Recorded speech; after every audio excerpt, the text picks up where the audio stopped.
Brandy. How are you? Good. How about you? I'm good, thank you. Good. See you soon.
I just stopped getting this. I gotta read it and then I'll update you.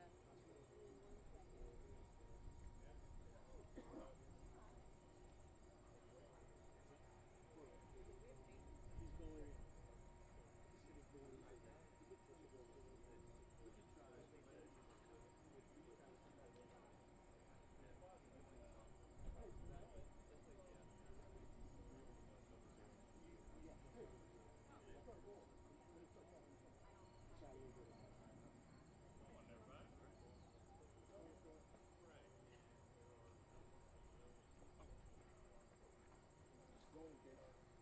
Good morning. Good morning.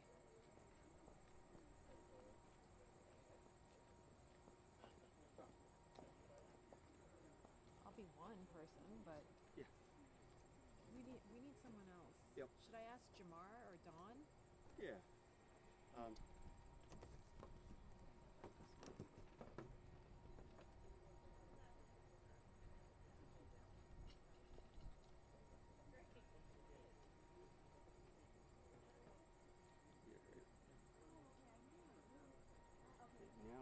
Sorry, Dawn. We need one person to hold. yeah. And one I more. love your Scotties. Are you holding? Yeah. All right. Thanks, Dawn. No Yeah. problem. We got it. One more mic check. Hi, everybody. Mic check 1 2 1 2 3. Hello. Welcome. Good morning. Thanks. Yep. Can you hear me? 1 2 3. Good. All right. Thanks. You'll be on the news tonight, Dawn. I see this.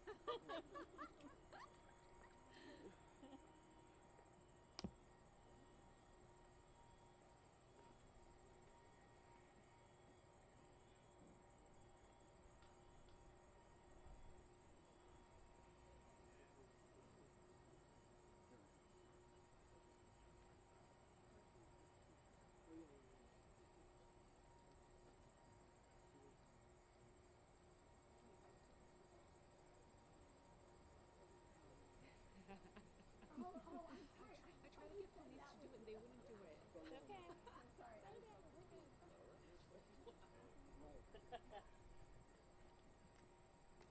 And I think someone requested that please. Yeah, we need to get the bushes trimmed a little bit. I guess it's been a while since we've been out here. How you doing? Hi, good. How are you? Good. Hey, Dawn. Thanks for being here. Hi, all. Everyone have good audio? Everybody can hear okay? Yes? Yes? Great. I'm Sherry Llewellyn with the police department, and we just really couldn't be happier to see so many faces here with us today. Sadly, oftentimes when we're behind the podium in law enforcement, we are delivering news that can be sad and challenging to hear. But today we have really great, positive, wonderful news, not just about our most recent cold case progress, but also in all the progress that we've made and all the successes that we've had with our cold cases in Howard County in recent years.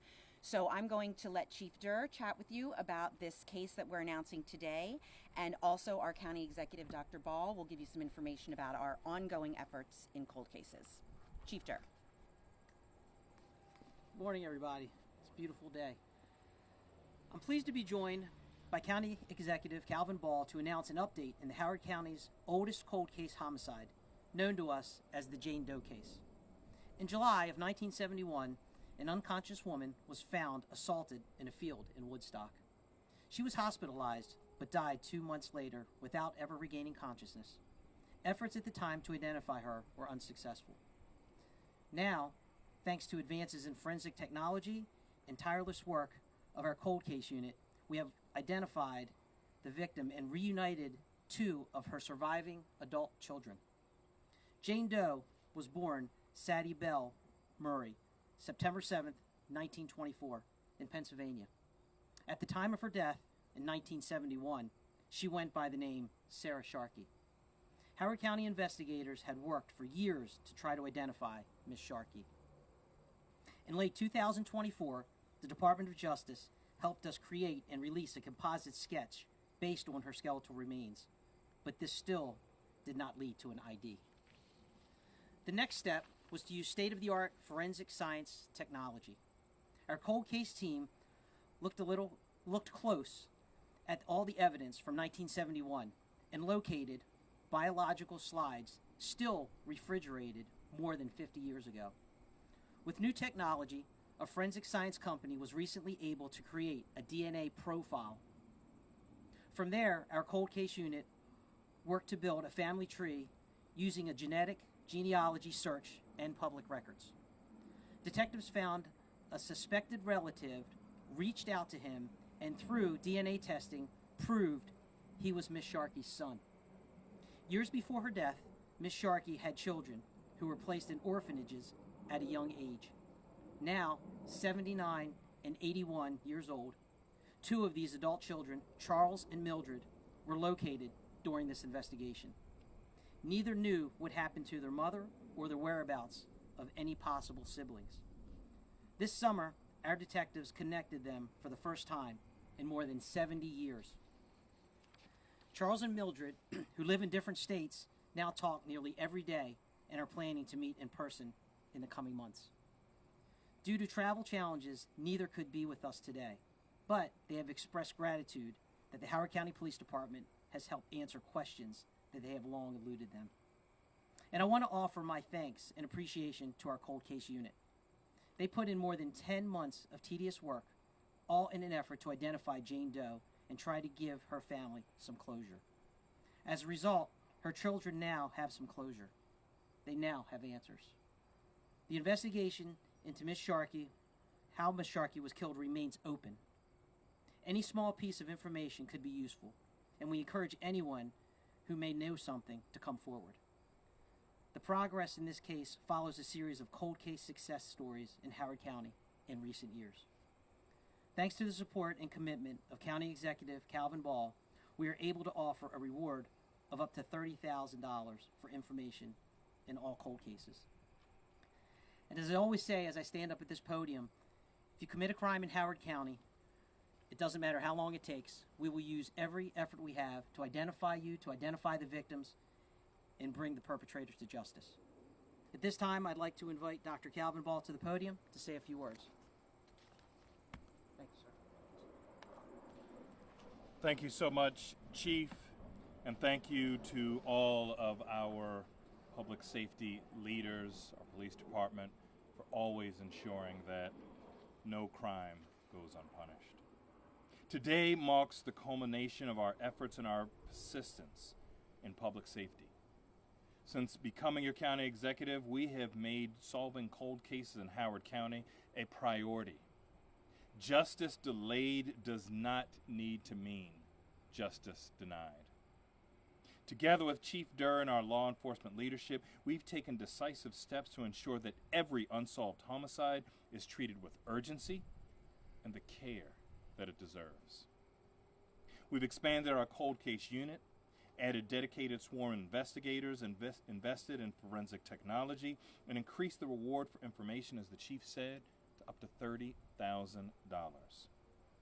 And we also know that we must tell these stories to raise public awareness and to remind our community that we will never forget. Because of these efforts, we've made tremendous progress. Since 2021, we've helped close 3 cold cases, some going back more than 40 years. From the identification and arrest of a suspect in the 1982 murder of Lainey Lee McGadney, to securing justice in the 2020 killing of Rabia Ahmad and her newborn daughter. Each case closed brings healing to families and hope to others still waiting. And today, as the chief noted, we've taken another step forward for our community. For 54 years, a woman who died tragically here in Howard County, known only as Jane Doe, passed away without a name, without family by her side, and without closure. For her loved ones who didn't know what happened to her, this closure hopefully helps with the healing. I want to thank the extraordinary efforts of our Howard County Police Department, particularly our cold case unit, and its partnership with Othram's forensic genealogy experts. Because of their work, we now know her name. Sadie was a daughter, a mother, a member of our larger Howard County family, and today she is no longer forgotten. She's no longer anonymous. She's remembered with the dignity, identity, and honor she deserves. We've come one step closer to solving Howard County's oldest cold case, healing a wound that has been open for more than a half a century. This effort was about restoring a voice that was silenced. This effort was about bringing 2 children now in their 70s and 80s answers they never thought that they would receive. To those children and to all who have lost their loved ones under tragic and unresolved circumstances, please know Howard County sees you. We will never stop pursuing the truth on your behalf. I want to again express my deep gratitude to Chief Durr and our entire cold case unit for their relentless dedication, not only to solving crimes, but to honoring people. Their work reminds us that justice has no expiration date. If you know something about an unresolved case, no matter how small or how long ago, please speak up. Your information could be the final piece of a decades-long puzzle. And to Sadie's family, and to all those still waiting for answers, please know, you're not forgotten. We will continue this work until every story is told and until every name is known. Thank you. Thank you, Dr. Ball. We'll open up for questions. We wanted to make sure that you had a baseline of information with those news releases, but if you have additional questions that haven't been answered, let's do it. Can you explain what's gone into solving the case in terms of finding out what happened and who did it to her? This really was a case where the genetic genealogy was critical, because for all these years we had no way to link this Jane Doe to anyone. Once we were able to utilize those resources, then build out a family tree, it was only then that we were able to piece together who she was and who she was related to. This does not close the case, however. The case remains an open and active homicide investigation, so we're still looking for anyone who might have information about why she was in Howard County and what happened to her.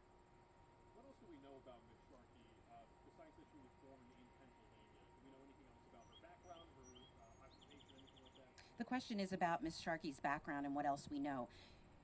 We know very little about her and her life. We do believe that she was primarily a resident of Pennsylvania.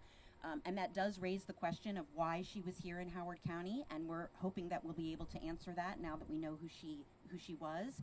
And also just simply that she did have multiple children, and that 2 of them who are still alive are in contact now because of the great work of our cold case team. Picking back off of that, do you know why she had 2 different names? Well, the name change, it's our understanding that Sadie and Sarah are used kind of interchangeably, or were for her as a nickname, and then she was married at some point, so that her name changed over time.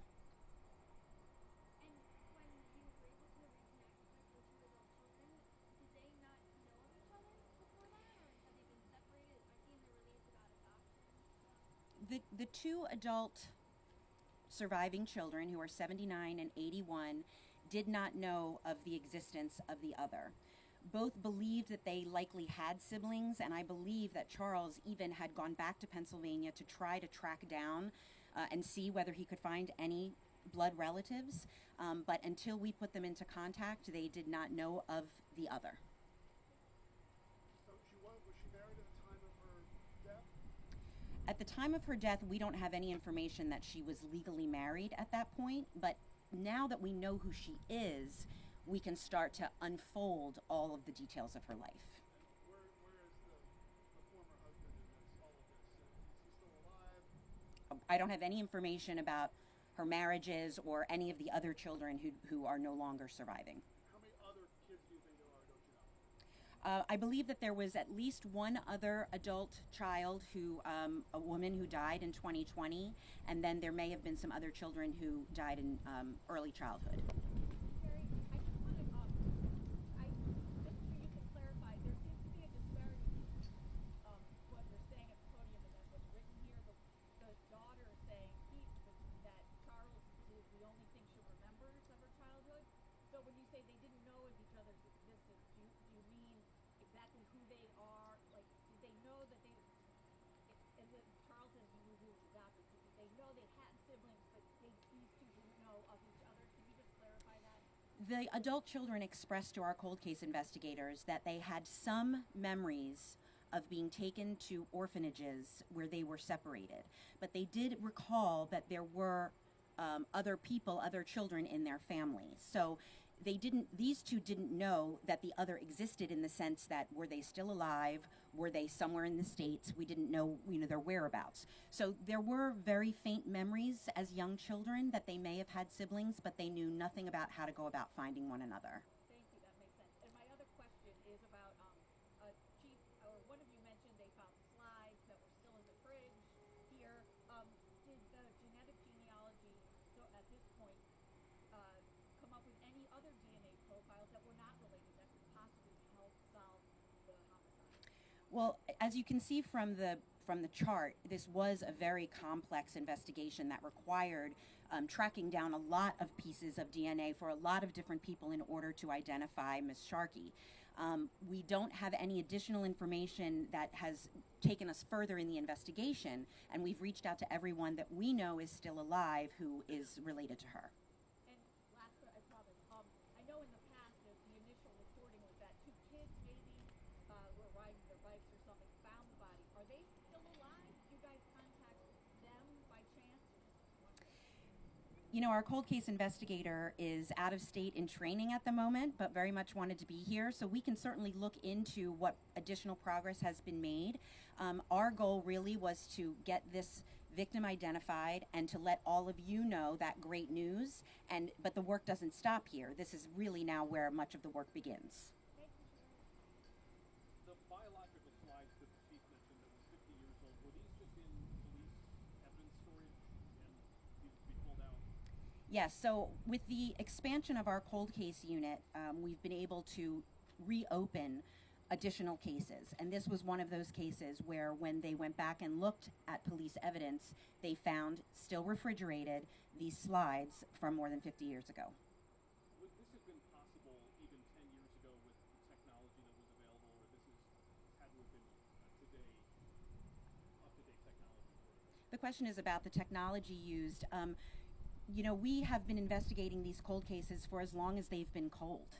And it's only with the advancement of technology that we're now able to solve cases, close cases, and identify victims that we weren't able to do before. Did both of the children have the same father? Were you able to tell that from the genealogy? I don't know whether the two surviving adult children had the same father. Again, we are hoping to meet with them in person. We were hoping that we could have them both or one of them here with us today, but we've asked that when they do reunite in person, they have asked for our cold case team to be there, so hopefully we'll get more information about them at that time. And when the cold case investigators spoke with them previously, did they have any memories of what? Surviving adult children were very, very young. So I don't believe that they have any recall about their circumstances at that very young age.